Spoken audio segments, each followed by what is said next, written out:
Presidente Petro, él en su palacio y nosotros en nuestro Capitolio. Presidente Name dice que hablar de golpes de Estado es irrespetuoso e irresponsable. Autonomía regional, la tabla de salvación del Huila atrapado en medio de la guerra.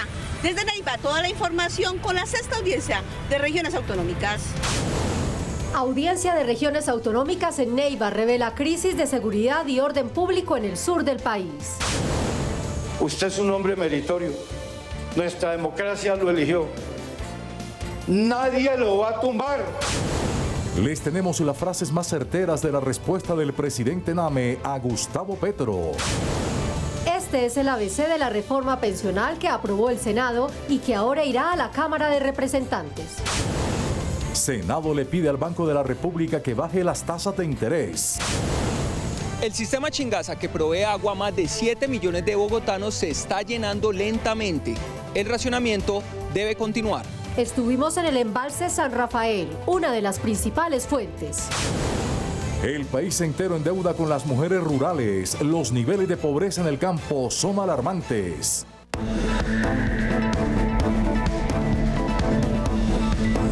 NS Noticias con Carol Dau y Marcela Baena. Buenas noches. El presidente del Congreso de la República, el senador Iván Name, dijo esta mañana que hablar de golpes de Estado en el país era, abro comillas, irrespetuoso, inconveniente e irresponsable, cierro comillas. Name le respondió así a un grupo de periodistas que lo abordó en Neiva al comienzo de la audiencia pública de regiones autonómicas que se realizó hoy en la capital del Huila. Desde la sexta audiencia de regiones autonómicas, el presidente del Senado aseguró que los huilenses han sufrido las consecuencias de la guerra y que es hora de buscar el bienestar y la paz. No vamos a dejar que al Huila se lo lleve y se lo trague la tierra. No vamos a dejar que al Huila lo controle el terrorismo. El Huila merece respirar, aspirar y soñar. Name afirmó que la resignación no es la salida y que el futuro está en las regiones autonómicas con recursos propios. Y podamos nosotros también ser capaces de superar la guerra, o vamos a tener el signo de América, que es la resignación. En rueda de prensa también se refirió a la expresión golpe blando. Dijo que es irrespetuosa y no la comparte. Hablar de golpes es irrespetuoso, inconveniente, irresponsable para un país que como el nuestro tiene tantas dificultades y ahora nos las vengan a agravar con una terminología inaceptable, inconveniente, irrespetuosa, de tal manera que el golpe y toda esa terminología se la dejo a quienes probablemente toda la vida han estado bajo ese concepto de que las instituciones no funcionen. El presidente destacó la participación ciudadana en la construcción de un nuevo modelo geopolítico para el país durante su visita a la ciudad de Neiva. En la sexta audiencia sobre regiones autonómicas realizada en Neiva se escucharon argumentos irrefutables sobre la necesidad de una descentralización real, especialmente en recursos, y también la recurrente queja sobre la inseguridad que tiene azotada el sur del país. Mandatarios, empresarios, congresistas y líderes sociales participaron de la sexta audiencia de regiones autonómicas. Los panelistas destacaron la propuesta para el desarrollo del país. Para avanzar hacia las regiones autonómicas que ha impulsado el presidente del Congreso es hacer justicia con los departamentos y municipios actuales. Hoy en día los departamentos y municipios de Colombia están recibiendo menos de la mitad de lo que establecía la Constitución del 91. Y por supuesto que lo que estamos viendo todos los días son menos recursos, traslado de competencias sin recursos, mayores competencias, mayores responsabilidades para las regiones, pero no le trasladan de la misma manera los recursos. Aquí en nuestra tierra decimos tenemos que ir con la totuma a pedir la platica. Muchos alcaldes no tienen ni siquiera para pagar los peajes ni para la gasolina para trasladarse a la ciudad de Bogotá. También resaltaron la necesidad que los colombianos que viven en el exterior sean incluidos en la autonomía regional. Todos somos colombianos tanto dentro y fuera, y esa gente que está por fuera le envía mucho dinero a las regiones en temas de remesas, y de ahí la importancia que tenemos de buscar la figura especial para efectos de que se configure ese, digamos, ese escenario especial de región sin territorio que sea autónomo y que le permita a esa diáspora participar en las decisiones del país. Para los asistentes a la audiencia, las regiones deben obtener no solo funciones administrativas, sino también recursos de manera autónoma. Y es la necesidad de que gobernadores y alcaldes no sigan mendigando en Bogotá, en despachos fríos e indolentes, lo que les corresponde justicia social. Desde Neiva, Ana María Sandoval, NS Noticias. Luego de que el presidente Gustavo Petro se pronunciara sobre la multitudinaria marcha del pasado domingo en contra de su gobierno, el presidente del Senado, Iván Name, le respondió de forma directa, pidiéndole respeto por las instituciones y reiterándole que no era cierto que quisieran derrocarlo. El presidente del Senado, Iván Name, le respondió al presidente Gustavo Petro luego de que minimizara la marcha en donde salieron miles de colombianos en todo el país para protestar contra su gobierno. Señor presidente, tómelo no como una amenaza, tómelo como un pueblo que quiere defender su democracia y que usted sea su centinela. Agregó que el pueblo no solo le envió un mensaje al presidente Petro, sino también al Congreso de la República. La multitud y la nación le habló no solo al presidente, honorables senadores, le habló a este Parlamento. Cada uno tendrá su lectura y cada uno su responsabilidad. Además, pidió respeto por las instituciones y le aclaró que nadie está pensando en ningún golpe de Estado. Y señor presidente, usted es un hombre meritorio. Nuestra democracia lo eligió. Nadie lo va a tumbar. Los demócratas de este país, que somos todos, defenderemos su periodo hasta el último día. Pero usted tiene que reconocer una democracia plena, viva, que merece respeto, que no puede ser amenazada, que sus instituciones demuestran que son inconmovibles. Finalmente le envió un mensaje directo al mandatario de los colombianos porque en el Congreso se han dado todas las garantías para que se discutan las reformas propuestas por su gobierno. Señor presidente, aquí tiene todas las garantías.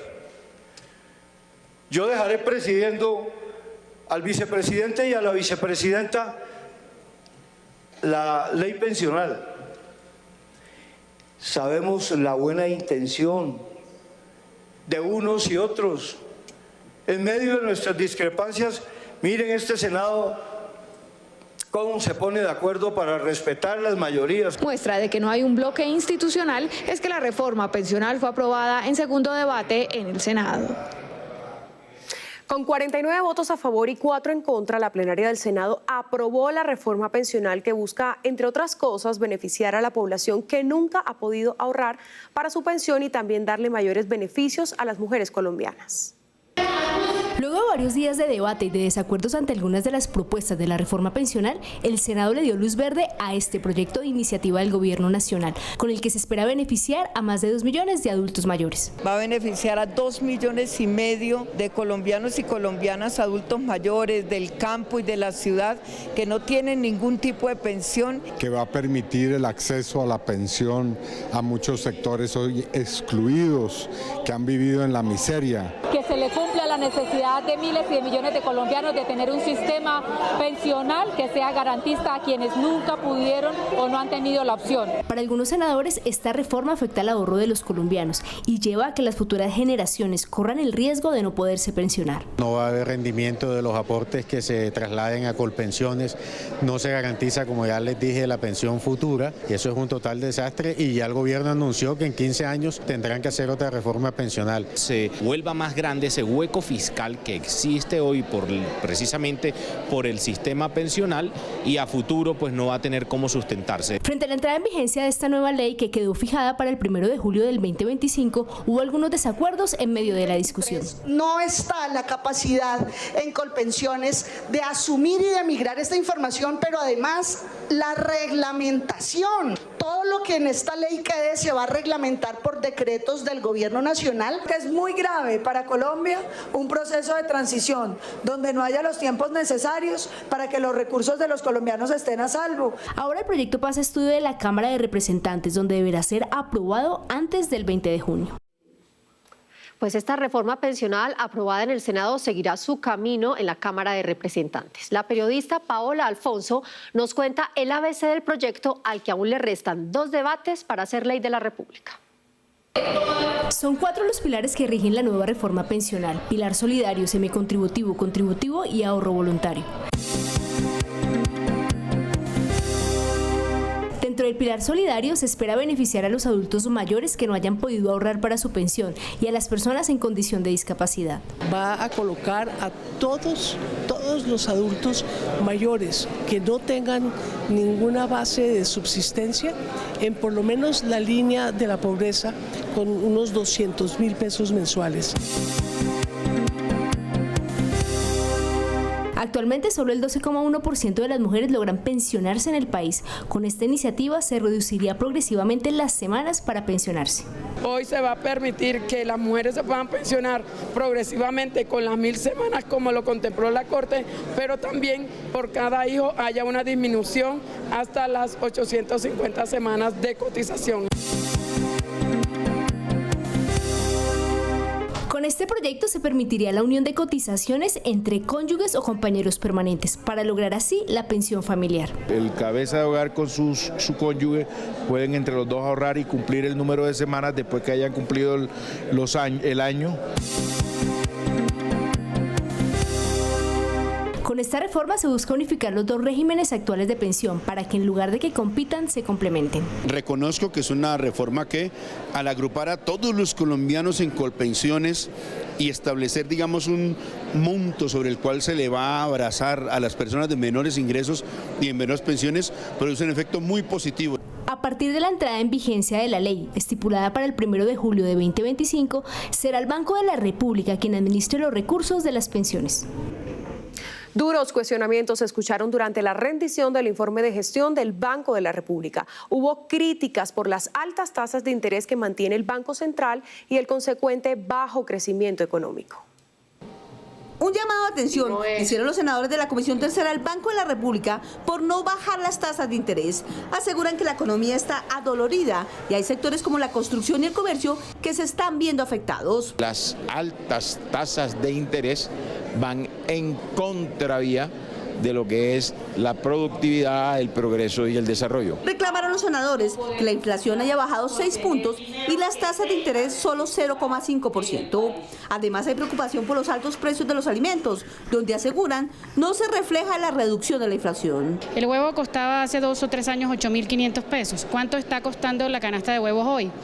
De 15.000 a 17.000 pesos. Lo mismo pasa con la leche, pasó de 8.000 pesos a 16.000 de una marca y a 29.000 de otra marca. La gente la está pasando mal y el Banco de la República, como entidad rectora, como organismo rector, tiene que ayudar a mejorar la economía y el crecimiento en el país. Durante el debate también hubo un pedido de los senadores al gobierno de incrementar la inversión mediante la ejecución de obras para ayudar a dinamizar la economía. Hay que poner los recursos públicos ya en funcionamiento a partir de que de las obras públicas, de los contratos, que lleguen los recursos en consonancia con quienes, con gobernaciones y con alcaldías de manera inmediata. Eso sin duda que mejorará la posibilidad de inversión. El gerente del Banco de la República, Leonardo Villar, aseguró en su informe que lo más importante es bajar la inflación porque ayuda a crecer la economía y a estabilizar las tasas de interés.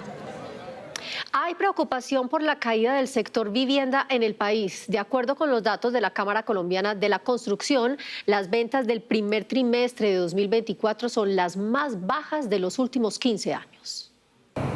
Según Camacol, en el primer trimestre de este año se vendieron 32.017 unidades de vivienda nueva, una disminución de 17,7% frente al mismo periodo de 2023, cuando se vendieron 38.919. No va a ser fácil de recuperar mientras las tasas no bajen y si el gobierno nacional no se mete, pues el nivel, la velocidad de reactivación del sector va a ser muy lenta. Y es que la venta de vivienda nueva ha venido en caída en el último año. En 2023 se vendieron 133.809 unidades, una disminución de 34% frente al 2022. Aquí habían varias estrategias para poder incrementar el número de usuarios, de futuros propietarios, que es lo que al final las clases menos favorecidas de este país están esperando, y todo eso se abandonó. La disminución en la entrega de subsidios es un factor que ha afectado la compra de vivienda. En 2022 se entregaron 84.411 subsidios para vivienda de interés social, mientras que en 2023 fueron 52.143. Hemos hecho un llamado al gobierno nacional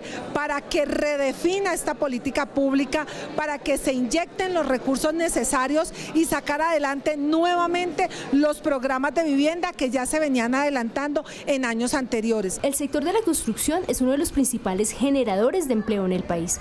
Actualmente genera 1,5 millones de puestos de trabajo. Estamos hablando de que después de varios meses el sector comienza a caer.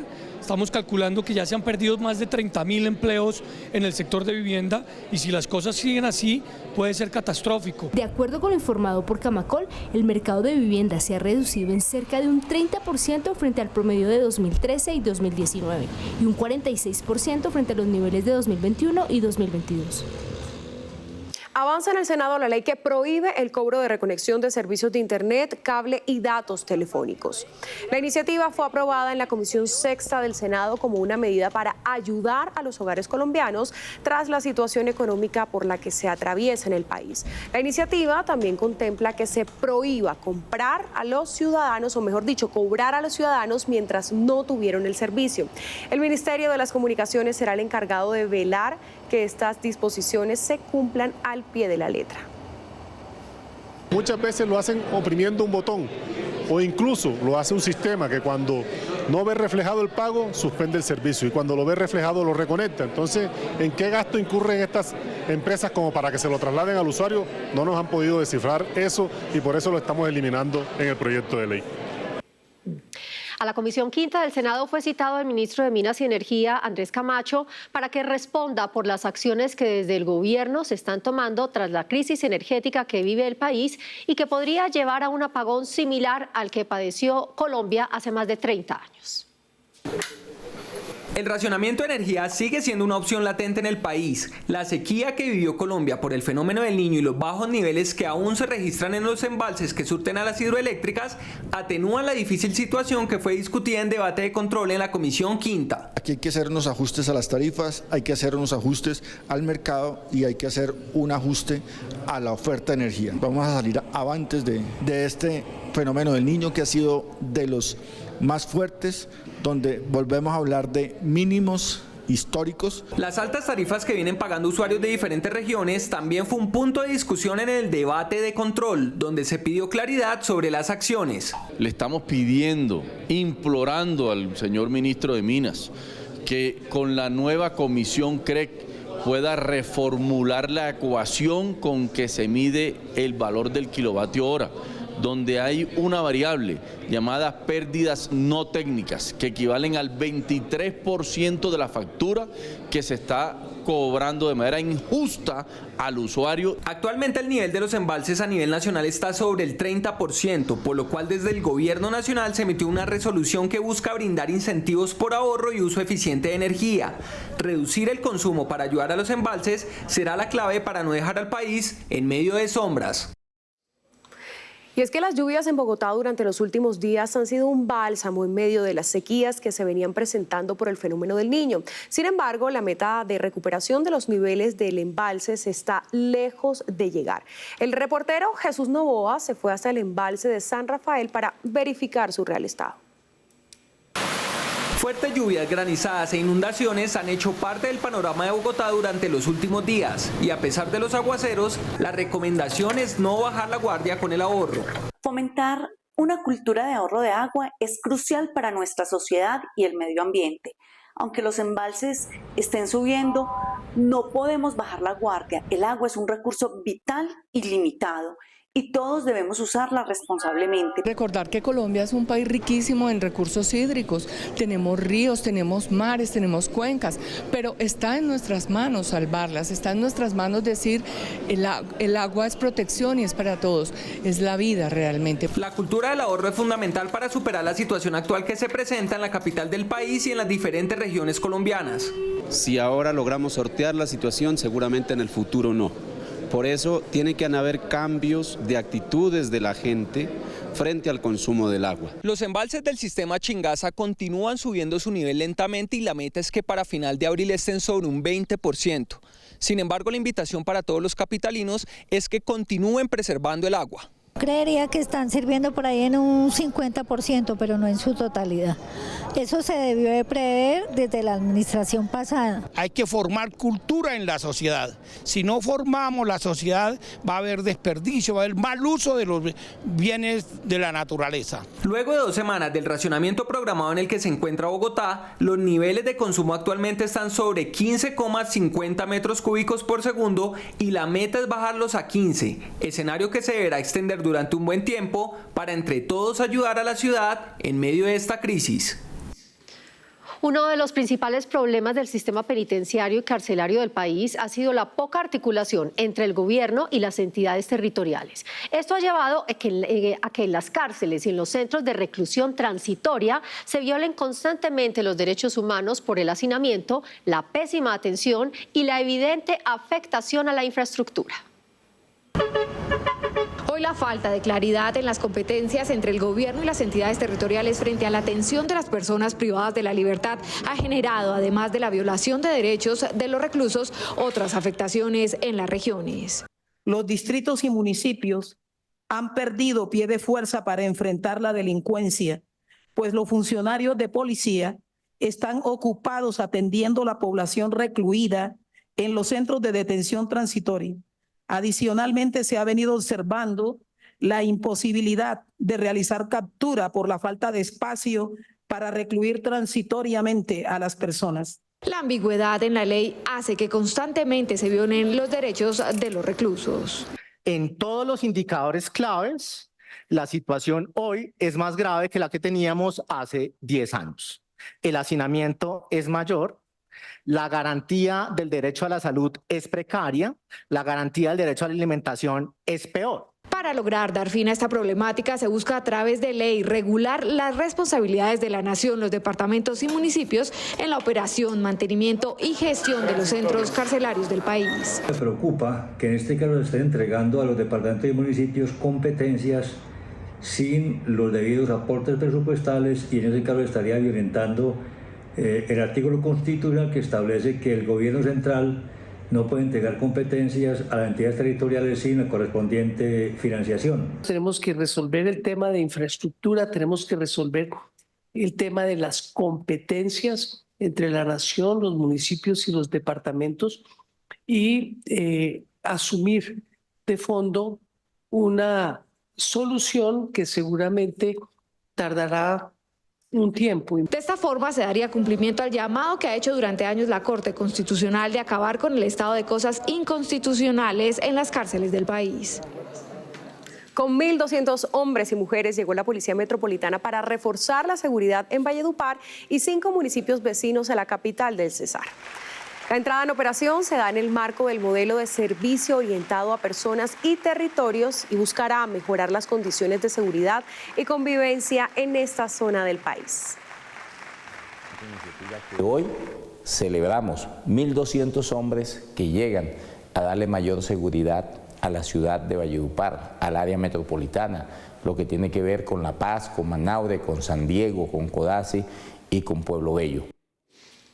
Los niños siguen estando en riesgo por las tremendas dificultades que enfrentan a la hora de obtener sus alimentos. Las cifras de desnutrición infantil continúan en aumento y los problemas con el programa de alimentación escolar siguen siendo pan de cada día en casi todas las regiones.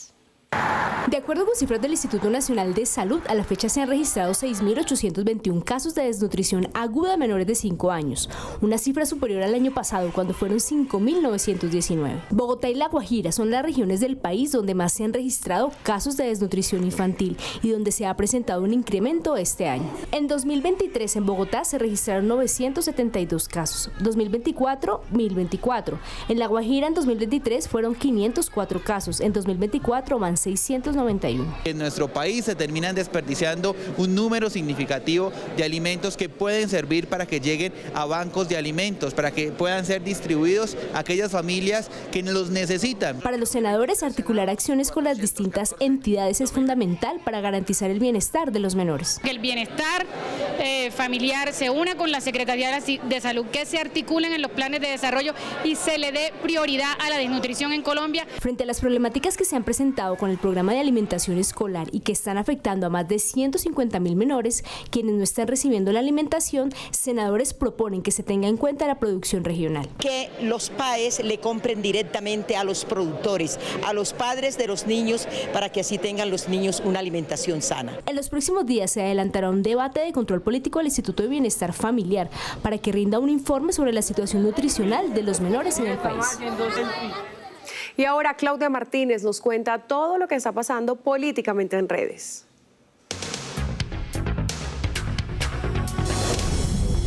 ¿Qué tal? Buenas noches. El sector vivienda en Colombia pasa por su más difícil momento.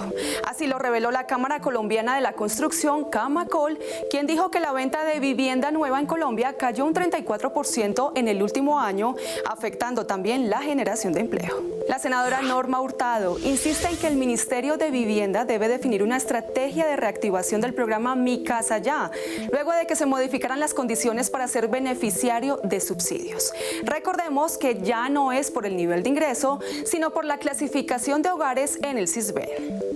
El senador Juan Carlos Garcés cree que la generación de empleo y la ejecución del presupuesto a través de los subsidios permitirá que las familias tengan vivienda propia. Pasamos a otro tema y tiene que ver con las reacciones posteriores a la marcha del pasado 21 de abril. El senador J.P. Hernández aseguró que en esta marcha se escuchó el clamor de miles de ciudadanos que están llenos de incertidumbre y que no ven un buen rumbo para Colombia. Por el contrario, el senador Iván Cepeda contó que el deber del gobierno es escuchar la inconformidad y las críticas de la ciudadanía con el fin de explicar lo que injustamente se malinterpreta o no se entiende y corregir lo que se ha hecho mal. Finalizando, les contamos que el racionamiento de agua y energía anunciado por el presidente del Congreso, senador Iván Name, en los recintos administrados por el Senado del Capitolio Nacional se está realizando durante 3 horas al día, suspendiendo el fluido eléctrico y cerrando el registro del agua con el fin de buscar un uso más responsable de los recursos. Y el Centro de Altos Estudios Legislativos CAEL los invita el próximo 30 de abril al lanzamiento de la 4ª edición de la revista Legislación y Prospectiva, sumado a una experiencia de realidad virtual con el metaverso en la Feria del Libro de Bogotá que se realiza en Corferias. Nos vemos en 8 días con más Políticamente en Redes. Claudia, gracias. Senadoras de la Comisión de la Mujer le pusieron la lupa a la situación de la mujer rural en el país. Piden mayor equidad y que los programas lleguen realmente a las regiones y así apoyen sus emprendimientos. Y con este pedido por la mujer rural del país nos despedimos por hoy. Gracias por acompañarnos. Nosotros los esperamos en nuestra próxima emisión. Hasta entonces. 12,5 millones de personas viven en zonas rurales en el país. De estas, 5,9 millones son mujeres, quienes aún tienen muchas necesidades. No podemos sacar nuestros productos por las vías malas y porque no tenemos un presupuesto para tener esa posibilidad de que nosotras las mujeres rurales también podamos tener ese pedazo de tierra que para nosotros significa desarrollo y mejorar calidad de vida. Frente a estas necesidades, senadoras de la Comisión de la Mujer citaron a distintas entidades para conocer el avance de los programas dirigidos a este sector. Con el propósito de conocer de primera mano cuáles son los programas y acciones estratégicas que se tienen como una oportunidad para nuestras mujeres rurales y campesinas de los distintos territorios del país. El 64,2% de los hogares rurales tienen jefatura femenina, de allí la necesidad de apoyarlas a nivel económico para fortalecer sus emprendimientos. La ventaja es que hay crédito para financiar estas actividades, no solo del Banco Agrario, hay muchos fondos de mujeres. El ministerio explicó qué tipo de actividades financian y son toda actividad productiva que las mujeres quieran emprender. Desde el Ministerio de Agricultura señalaron la oferta de programas que están llegando a los distintos territorios. Hoy tenemos y contamos después de 21 años con el Fondo de Fomento de Mujeres Rurales, el FOMUR. El FOMUR nos ha permitido operativizar, llegar a los territorios de forma concreta con proyectos. El gran reto para garantizar los derechos de estas mujeres es lograr el acceso a la tierra, ya que según el DANE, solo el 39,8% de las mujeres en el campo tienen vivienda propia.